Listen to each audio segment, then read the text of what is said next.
ബലാത്സംഗ കേസിൽ അറസ്റ്റ് തടയണമെന്ന രാഹുൽ മാങ്കൂട്ടത്തിൽ എംഎൽഎയുടെ ഹർജിയിൽ തിരുവനന്തപുരം ജില്ലാ കോടതി അല്പസമയത്തിനകം വിധി പറയും. വിശദമായ വാദം പൂർത്തിയായതോടെ മുൻകൂർ ജാമ്യാപേക്ഷയിലും ഇന്ന് തീരുമാനമുണ്ടായേക്കും. രാഹുലിനെതിരെ പ്രോസിക്യൂഷൻ കൂടുതൽ തെളിവുകൾ ഹാജരാക്കി. വാട്സ്ആപ്പ് സ്ക്രീൻഷോട്ട് ഉൾപ്പെടെയുള്ള തെളിവുകളാണ് കോടതിയിൽ നൽകിയത്. രണ്ടാമത്തെ കേസിന്റെ വിവരങ്ങളും പ്രോസിക്യൂഷൻ കോടതിയെ അറിയിച്ചു.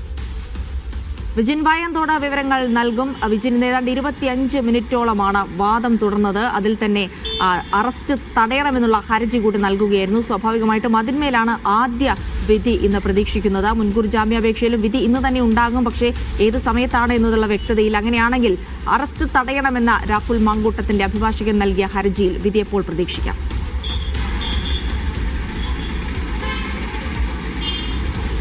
ജിൽസി, എന്തായാലും അല്പസമയത്തിനകം തന്നെ രണ്ടാമത് നൽകിയ ഹർജി, അതായത് ഉപഹർജിയായി അറസ്റ്റ് തടയണമെന്നാവശ്യപ്പെട്ട് നൽകിയ ഹർജിയിലെ വിധിയാണ് വരിക. 1 മണിക്ക് വിധി പ്രസ്താവം ഉണ്ടാകും എന്നുള്ളതാണ് നേരത്തെ കോടതി വ്യക്തമാക്കിയിരുന്നത്. അല്പസമയത്തിനകം തന്നെ ആ വിധി ഉണ്ടാകും. ഇന്ന് തന്നെ ഈ മുൻകൂർ ജാമ്യാപേക്ഷയിൽ വിധി ഉണ്ടാകുമോ എന്നുള്ളതാണ് ഇനി അറിയേണ്ടത്. അറസ്റ്റ് തടഞ്ഞുകൊണ്ട് മുൻകൂർ ജാമ്യാപേക്ഷ ഒരുപക്ഷെ മാറ്റിവെക്കാനുള്ള സാധ്യതയൊക്കെയുണ്ട്. അങ്ങനെ 2 സാധ്യതകളാണ് നിലവിലുള്ളത്. അറസ്റ്റ് തടയുക, ഒപ്പം തന്നെ മുൻകൂർ ജാമ്യാപേക്ഷ മാറ്റിവെക്കുക, പിന്നീട് കോടതി ചേരുമ്പോൾ ആ വിധി പ്രസ്താവിക്കുക. അങ്ങനെയുള്ള സാധ്യത ഒരിടത്തുണ്ട്. മറ്റൊരു കാര്യം, അത് അറസ്റ്റ് ചെയ്യുന്നതിൽ തെറ്റില്ല, മുൻകൂർ ജാമ്യാപേക്ഷ പിന്നീട് വിധി പറയാനായി മാറ്റിവെക്കാം. അങ്ങനെ 2 സാധ്യതകളാണ് നിലവിൽ എന്തായാലും ഉള്ളത്. ഇന്ന് പ്രധാനമായും പ്രതിഭാഗവും ഒപ്പം തന്നെ പ്രോസിക്യൂഷനും വാദിച്ചത്. പ്രതിഭാഗത്തിന്റെ വാദം ഇന്നലത്തെ സമാനമായ രീതിയിൽ ഉഭയസമ്മത പ്രകാരമാണ് ലൈംഗിക ബന്ധത്തിൽ ഏർപ്പെട്ടത്. ഒപ്പം തന്നെ ഈ ഗർഭചിത്രം നടത്താൻ ഈ പെൺകുട്ടിയെ പ്രതി നിർബന്ധിച്ചിട്ടില്ല എന്നുള്ളതായിരുന്നു പ്രതിഭാഗത്തിന്റെ വാദമായി ഇന്നും ഉയർത്തിയത്. എന്നാൽ പ്രോസിക്യൂഷൻ ഇക്കാര്യത്തിൽ നേരത്തെ പ്രതിഭാഗം സമർപ്പിച്ച പെൺകുട്ടിയുടെ സമ്മതത്തോടെയാണ് ഈ ഗർഭചിത്രം നടത്താനുള്ള മരുന്ന് കഴിച്ചത് എന്ന് പറയുന്ന ആ സ്ക്രീൻഷോട്ട്, അതിന് പുറമെയുള്ള, അതിന് മുമ്പും പിൻപുമുള്ള 2 വിവരങ്ങൾ കൂടി നൽകിയിട്ടുണ്ട്. അതായത് രാഹുൽ മാങ്കൂട്ടത്തിൽ നിലവിൽ പെൺകുട്ടിയെ ഗർഭചിത്രം നടത്താൻ നിർബന്ധിക്കുന്ന ചാറ്റുകളും ഒപ്പം തന്നെ അതിനുശേഷം ഉള്ള ഈ മരുന്ന് കഴിച്ചതിന് ശേഷമുള്ള ചാറ്റുകളും ഉൾപ്പെടെയാണ് നിലവിൽ പ്രോസിക്യൂഷൻ ഇപ്പോൾ ഹാജരാക്കിയിട്ടുള്ളത്. അതുൾപ്പെടെ ജഡ്ജ് പരിശോധിച്ചിട്ടുണ്ട്.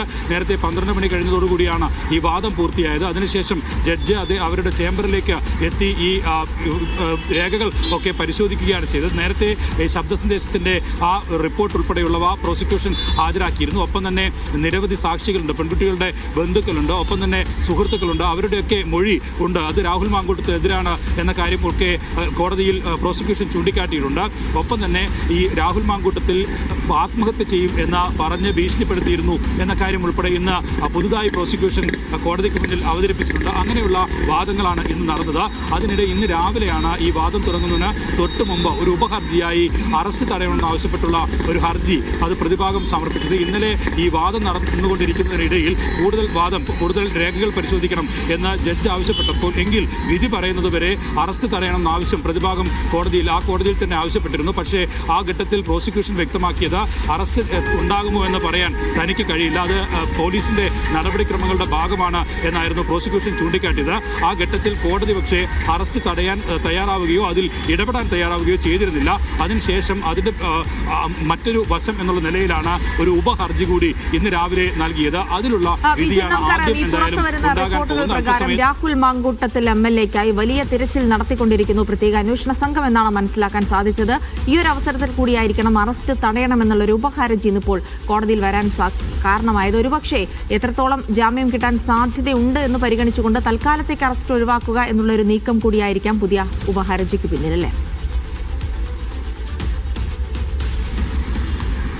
ജിൽസി, ഇത് ഇത്ര കൂടുതൽ സമയമെടുത്തുള്ള വാദങ്ങൾ സാധാരണഗതിയിൽ ഉണ്ടാകാറില്ല. ഇത് 2 ദിവസമായി തുടങ്ങിയ വാദപ്രതിവാദങ്ങളും ഒപ്പം തന്നെ രേഖകളുടെ പരിശോധനയും ഒക്കെയാണ് നടക്കുന്നത്. സാധാരണഗതിയിൽ സെഷൻസ് കോടതി ഈ ജാമ്യ ഹർജി ഒക്കെ പരിഗണിക്കുമ്പോൾ പ്രാഥമികമായി പ്രതിക്കെതിരായി കുറ്റം നിലനിൽക്കുമോ, അതുകൊണ്ട് തന്നെ ഏതെങ്കിലും തരത്തിൽ ഈ തെളിവുകൾ നശിപ്പിക്കപ്പെടുമോ അല്ലെങ്കിൽ സാക്ഷിയെ സ്വാധീനിക്കപ്പെടാനുള്ള സാധ്യതയുണ്ടോ എന്നൊക്കെ പരിശോധിച്ച ശേഷം ജാമ്യാപേക്ഷ തള്ളുകയോ അല്ലെങ്കിൽ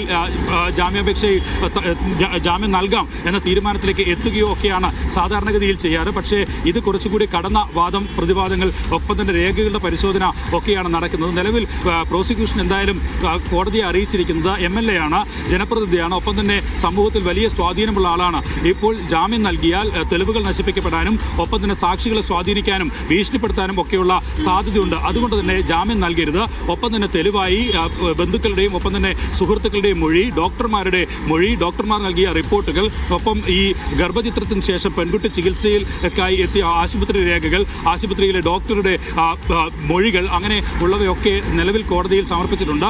അതുമായി ബന്ധപ്പെട്ട വിശദാംശങ്ങളൊക്കെ കോടതിയെ അറിയിക്കുകയും ചെയ്തിട്ടുണ്ട്. ഇന്നലെ തന്നെ അത് നൽകിയിരുന്നു. അപ്പോഴാണ് ഈ സ്ക്രീൻഷോട്ട് നിലവിൽ മുൻനിർത്തിയുള്ള ഒരു വാദം പ്രതിഭാഗം നടത്തിയത്. അതിൽ പെൺകുട്ടി തന്നെ സമ്മതിച്ചതുകൊണ്ടാണ് ഗർഭചിത്രം നടത്താൻ തീരുമാനിച്ചത് എന്നുള്ള ഭാഗമായിരുന്നു ഉണ്ടായിരുന്നത്. അപ്പോഴാണ് ഇന്നലെ പ്രോസിക്യൂഷൻ പറഞ്ഞത് അങ്ങനെയെങ്കിൽ കൂടുതൽ രേഖകൾ ഹാജരാക്കണം എന്നുള്ള ആവശ്യം, കൂടുതൽ വാദങ്ങൾ കേൾക്കണം എന്നുള്ള ആവശ്യം പ്രോസിക്യൂഷൻ മുന്നോട്ട് വെച്ചത്. അതിന്റെ അടിസ്ഥാനത്തിലാണ് ഇന്നുകൂടി വാദം കേൾക്കാനുള്ള തീരുമാനത്തിലേക്ക് കോടതി എത്തിയത്. അതുകൊണ്ട് തന്നെ ഇന്ന് പ്രോസിക്യൂഷൻ പ്രധാനമായും ഹാജരാക്കിയത് ഈ നിലവിൽ പെൺകുട്ടി സമ്മതിച്ചു എന്ന് പറയുന്ന ആ ചാറ്റിന് മുൻപും പിൻപുമുള്ള ചാറ്റുകളുടെ വിശദാംശങ്ങളാണ് നിലവിൽ കോടതിയിൽ സമർപ്പിച്ചിട്ടുള്ളത്. സാധാരണഗതിയിൽ രാഹുൽ മാങ്കൂട്ടത്തിലിന് ജാമ്യം കിട്ടാൻ ഒരു സാധ്യതയുമില്ലാത്ത കേസാണ്. പക്ഷേ ഏതെങ്കിലും തരത്തിൽ പ്രതിഭാഗത്തിന്റെ വാദങ്ങൾ അംഗീകരിച്ചുകൊണ്ട് ഒരു ജാമ്യം നൽകുന്ന സാഹചര്യത്തിലേക്ക് കടക്കുമോ എന്നുള്ളതാണ് ഇനി അറിയേണ്ടത്. എന്തായാലും ഇന്ന് നൽകിയ ഈ ഉപഹർജി, ആ ഉപഹർജിയും അറസ്റ്റ് തടയണം, വിധി പറയും വരെ അറസ്റ്റ് തടയണം എന്നുള്ളതാണ്. അതുകൊണ്ട് തന്നെ ഒരുപക്ഷെ ഇന്ന് അറസ്റ്റ് തടയുകയോ അല്ലെങ്കിൽ അറസ്റ്റ് ചെയ്യാം എന്നുള്ള നിർദ്ദേശം കോടതി നൽകുകയോ ചെയ്യുകയും ഒപ്പം തന്നെ പിന്നീട് ഈ കോടതി ഇന്ന് പിരിഞ്ഞാൽ പിന്നീട് 8-ാം തീയതിയാണ് കോടതി ഉള്ളത്.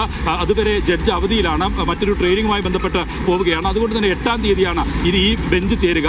ആ ബെഞ്ച് ചേരുന്ന സമയത്ത് വിധി പ്രസ്താവന നടത്താനായി മാറ്റിവെക്കുകയോ ഒക്കെ ചെയ്യാനുള്ള സാധ്യതയുണ്ട്. അങ്ങനെ പല സാധ്യതകളുണ്ട്. പക്ഷേ സാധാരണഗതിയിൽ ഇങ്ങനെ ഒളിച്ച് നടക്കുന്ന ഒരു വ്യക്തിയാണ് പ്രതി. അതുകൊണ്ട് തന്നെ അദ്ദേഹത്തെ എത്രയും പെട്ടെന്ന് അറസ്റ്റ് ചെയ്യണം, കൂടുതൽ തെളിവ് ശേഖരണമൊക്കെ നടത്തണം, തെളിവുകൾ നശിപ്പിക്കപ്പെടാതെ നോക്കണം എന്നുള്ള കാര്യമൊക്കെ പ്രോസിക്യൂഷൻ ആവശ്യപ്പെടുമ്പോൾ ഇത്രയും ദിവസം വിധി പറയാനായി മാറ്റിവെക്കുമോ എന്നുള്ളതും സംശയമാണ്. എന്തായാലും ഇങ്ങനെയുള്ള സാധ്യതകൾ ഒക്കെയാണ് നിലവിൽ ഉള്ളത്.